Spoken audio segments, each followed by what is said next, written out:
from USA.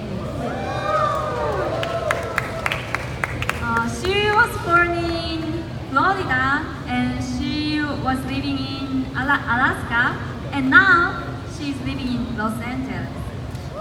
Actually, her father is Korean and her mother is Japanese, so she can speak Korean, Japanese, and English. Really global person. This time, also she's in charge of young adults ministry in Los Angeles. She will be giving lecture about original value. Are you ready to hear that? Yes? Okay. So please welcome yeon. Good morning, everyone. Actually, can I do that one more time? Good morning, everyone. Hope you guys are doing well this morning.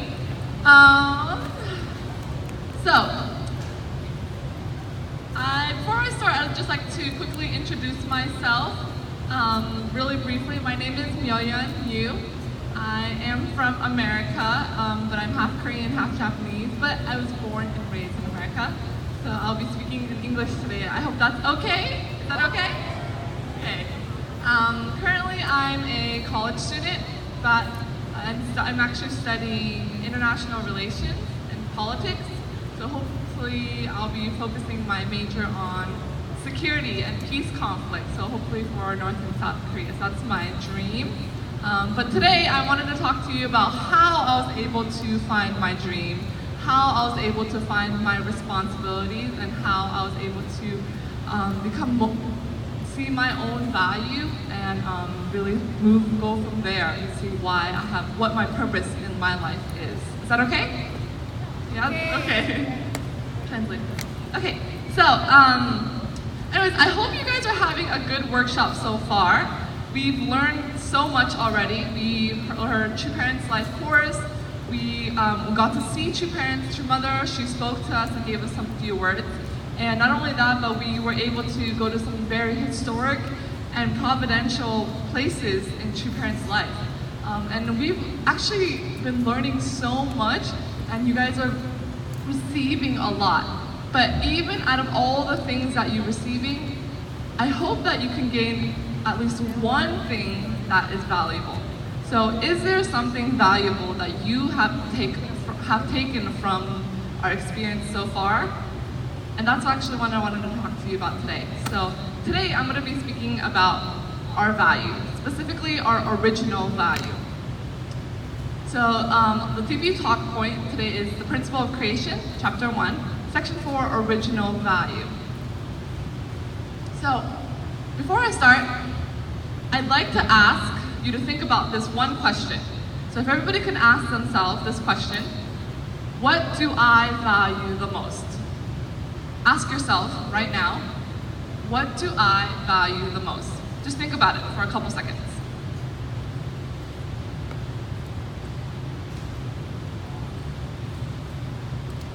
So, one of the biggest things that actually people place their value in the world right now is money. A lot of people place their value in money in this world. And actually that's kind of ironic because if you look up the definition for the word value in the American dictionary, the first definition that comes up in the American dictionary for the word value is this: the monetary worth of something. So it's kind of funny and sad at the same time that the first definition, even in the official dictionary of the word value, has to do with money. How much am I worth monetarily? How much are you worth monetarily? How much is this microphone, is this stage, are these clothes? How much are they worth in money? Our idea of value is based around not our human worth, but our monetary worth. Does that make sense? Yeah? Okay, so our world, and the reason I bring this up is because it shows a clear reflection of where the world is currently at. It shows the current situation of our human race, we value substantial things most.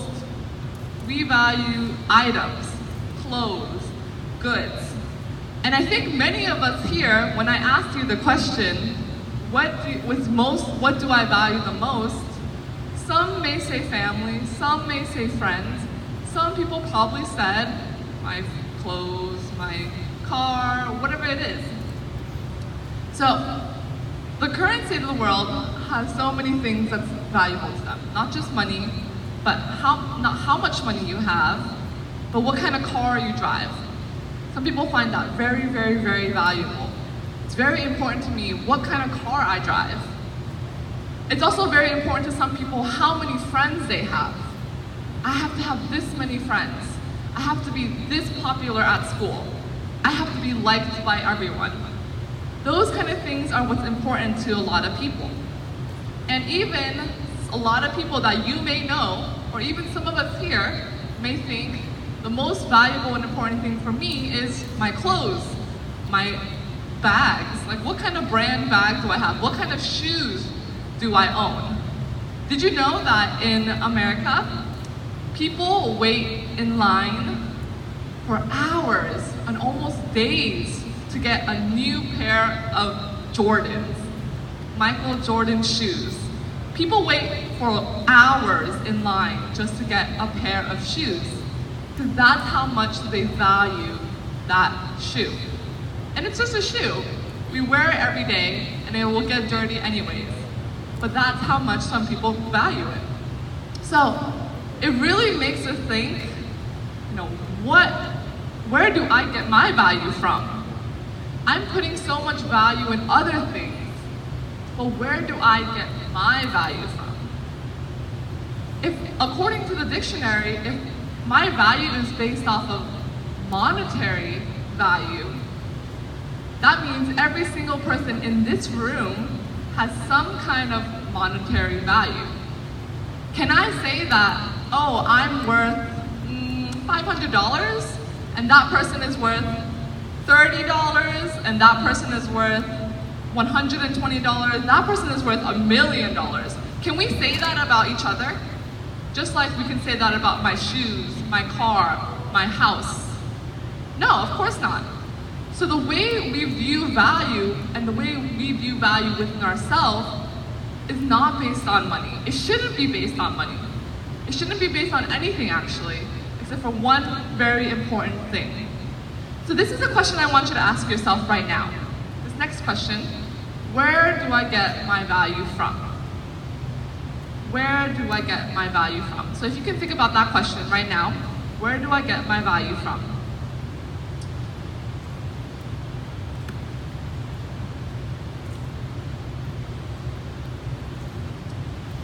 So as you're thinking, I'd like to share with you a little bit about where I get my value from.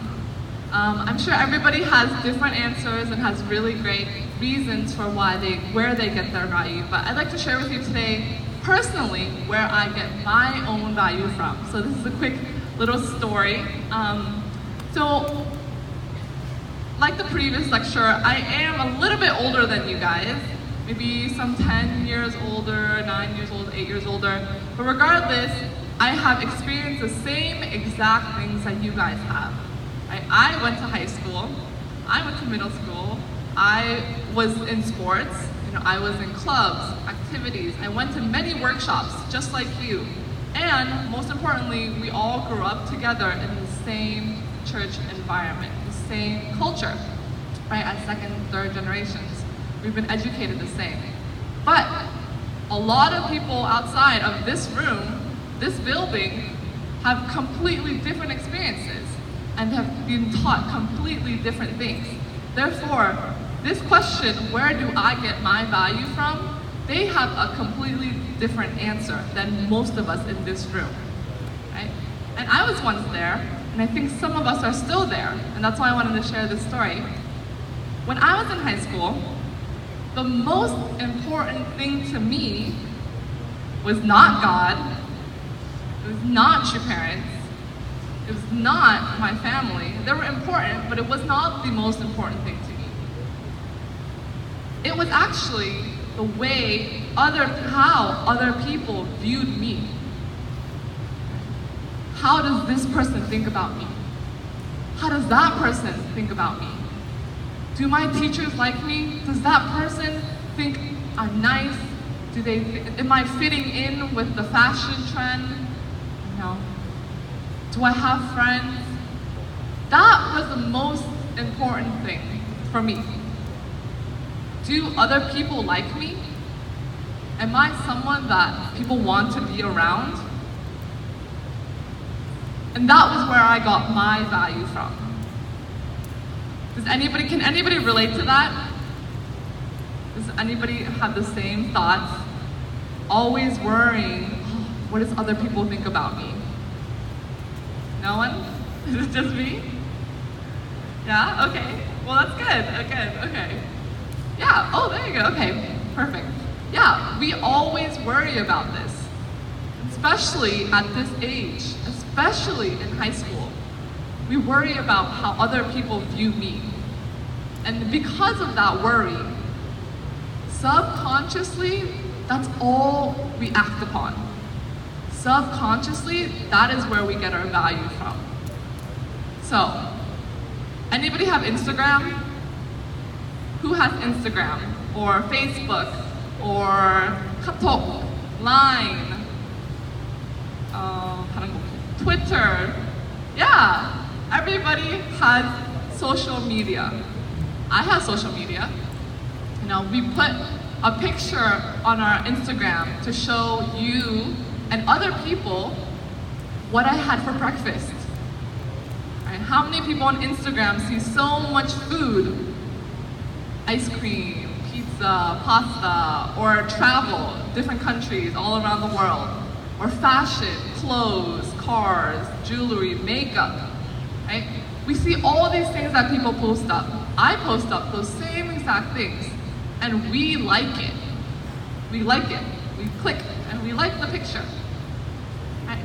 Because we're putting value in that item. We're putting value in that post. And the same way that we post on our photos on Facebook, on Instagram, on Twitter, we are expecting and hoping that other people will like my photo. I'm hoping that when I wake up tomorrow morning, that I have 50 likes, 100 likes, 300, 1,000 likes on my Instagram photo, right? That thinking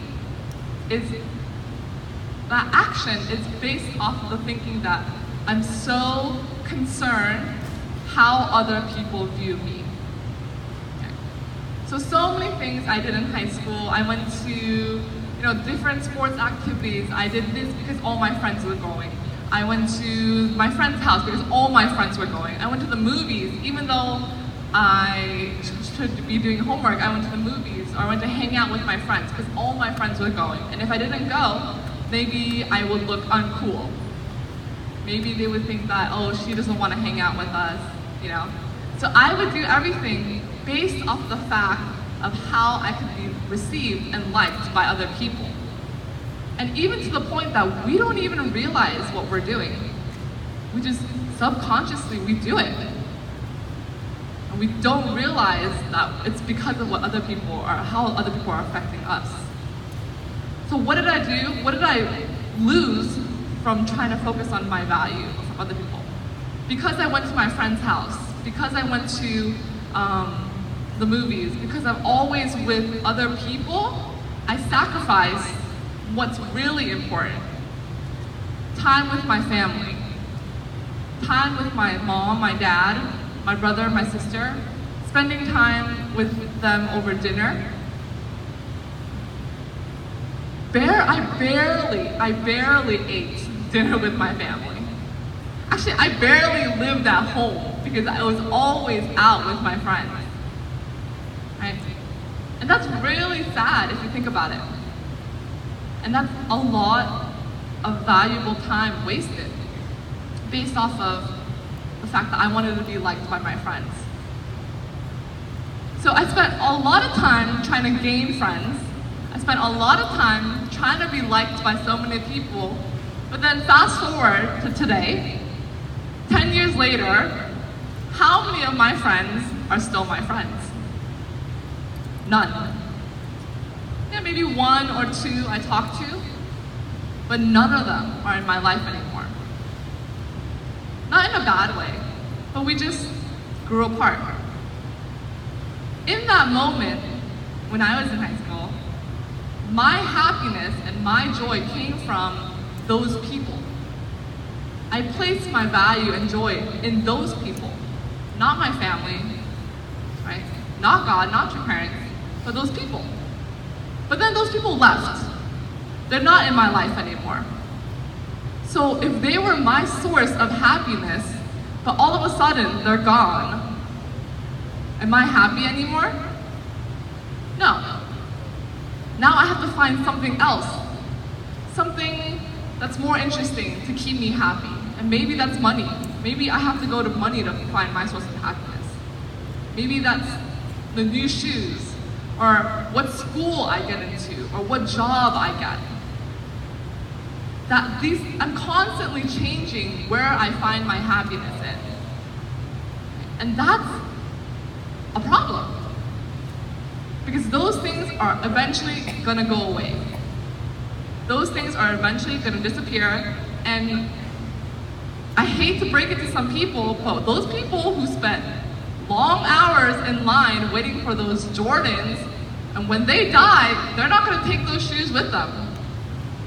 And when they die and go to Spirit World, I'm not bringing my clothes, I'm not bringing my shoes, I'm not bringing my car, my money especially. No, that's not what I'm bringing.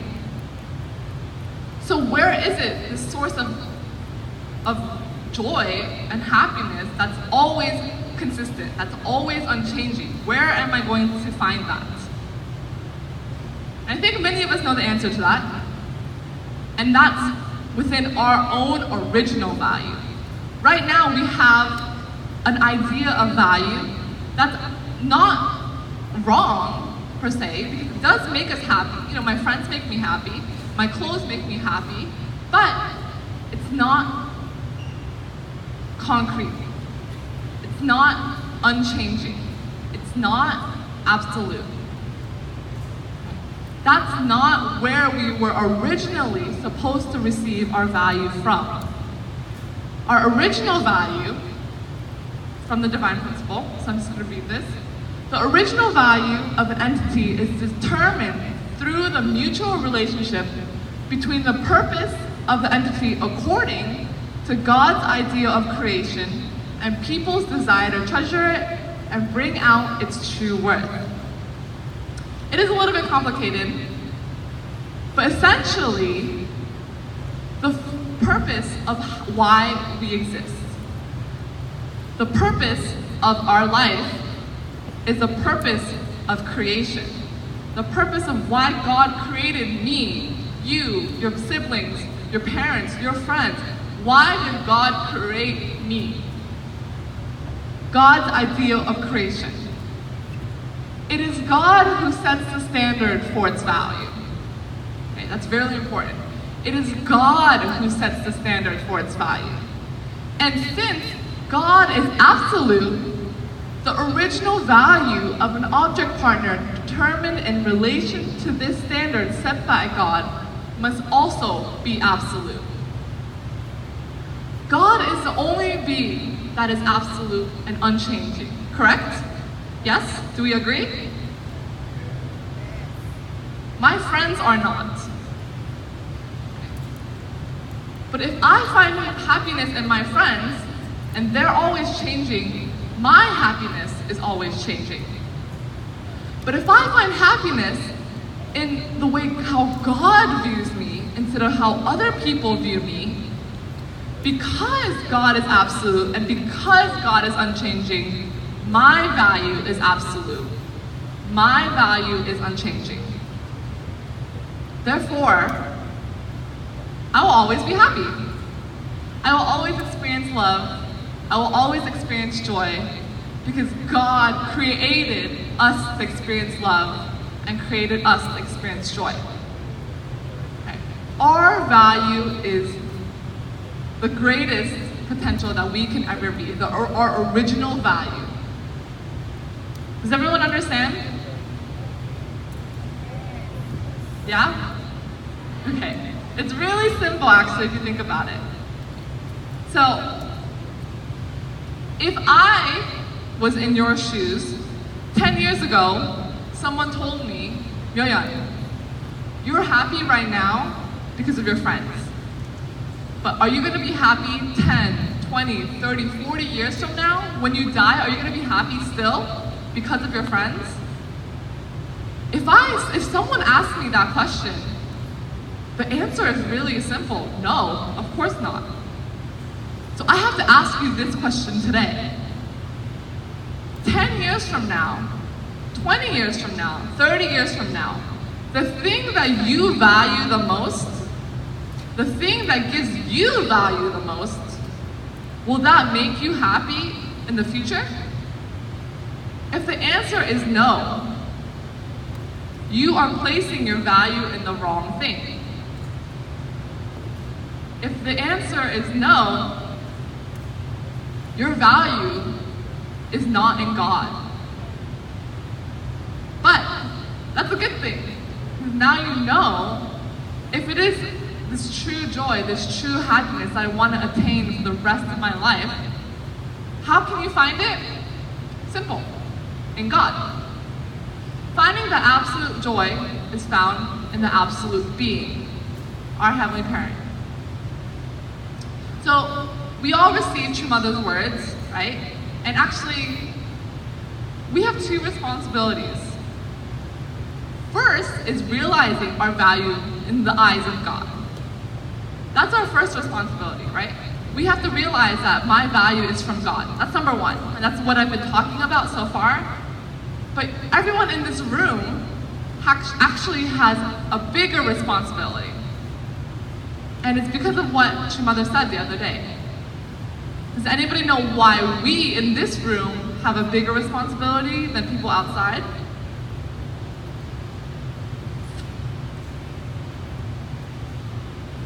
American speakers, English speakers? Okay, it's okay. The reason why not only are we responsible for finding our human original value in God is important, but the reason why we in this room, it's very important for us to find our value, original value, is because we are second and third generation. And that role, the position that we are in, is even a greater responsibility. That position of a second generation, third generation, our value in that is actually completely different. And that's even harder to realize. How many of you in here, in this room, recognize why being a second generation or third generation or blessed child is important? How many of you actually know your value of why you are a blessed child? Please raise your hand if you know why you are valuable as a blessed child. I'm hoping for more hands. How many people know why it is valuable that I am a second generation, I am a third generation, I am a child of God? How many people know why that is important? Keep your hands up.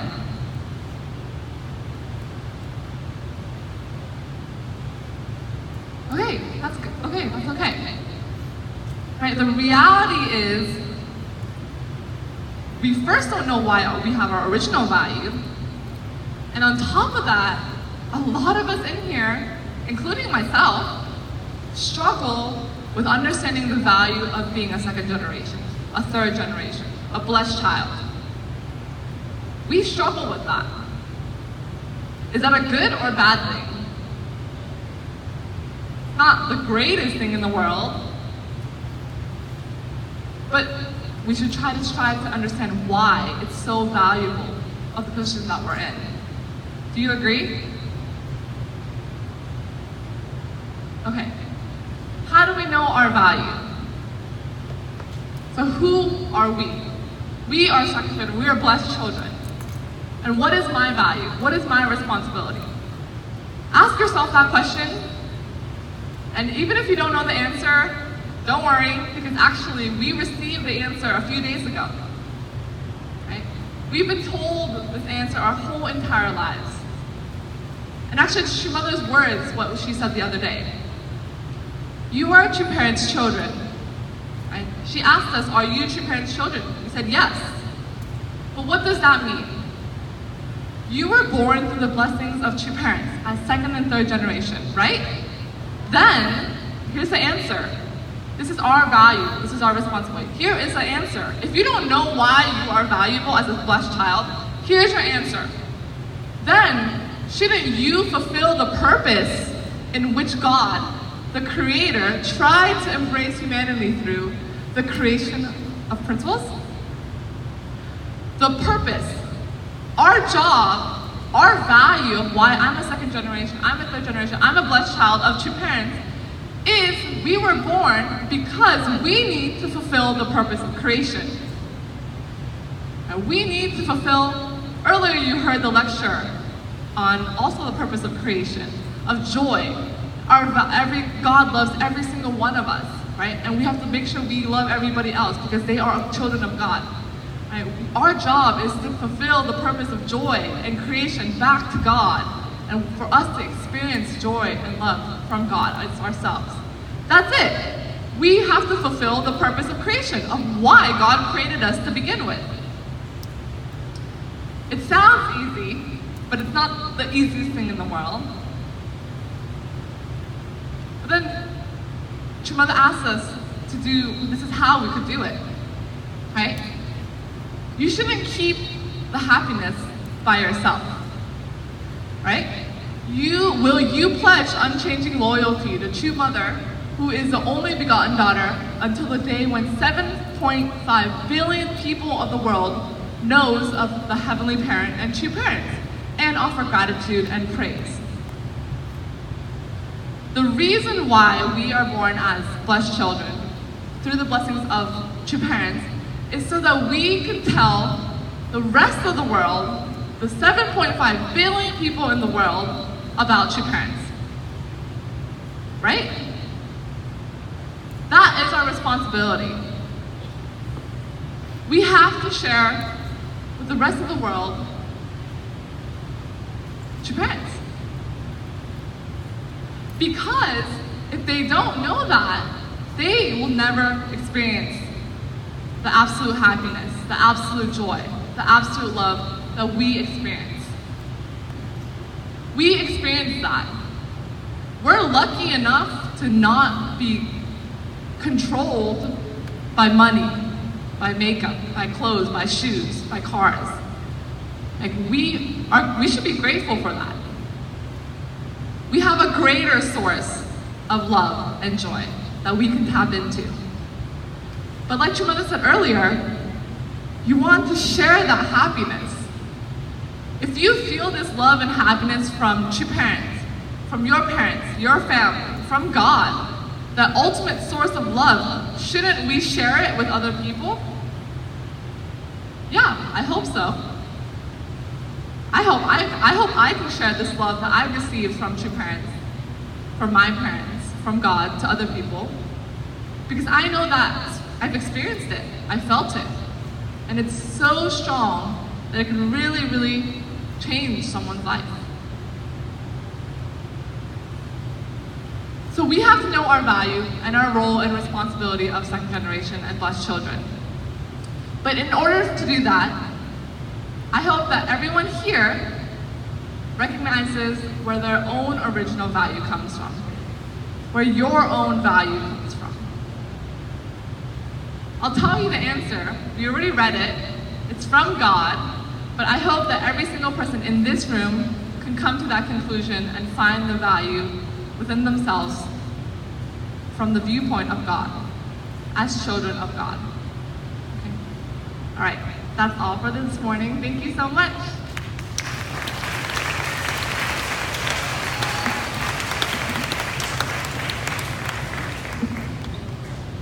Please give her a big applause.